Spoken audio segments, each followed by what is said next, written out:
քաղաքացիական պայմանագիր կուսակցությունը միակ ուժն է, որ ասում է նոր սահմանադրության մեջ պետք է անկախության հռչակագրին հղում չլինի։ Ինչու ժողովուրդ ջան, որովհետև անկախության հռչակագրի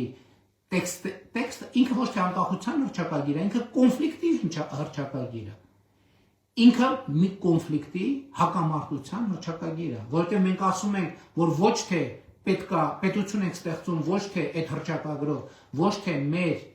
քաղաքացիների անվտանգությունը, բարեկեցությունը, ազատությունը ապահովելու համար, այլ մենք պետություն ենք հիմնում Լեռնային Ղարաբաղի եւ Արևմտյան Հայաստանի համար։ Սա կոնֆլիկտի հռչակագիր է։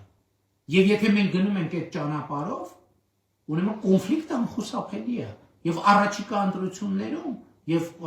ինչի առաջիկա ընտրություններում ամեն օրվա հանրային քաղաքական կյանքում այս հարցով մենք պետք է որոշում կայացնենք։ Ես հստակ ասում եմ որպես Հայաստանի Հանրապետության վարչապետ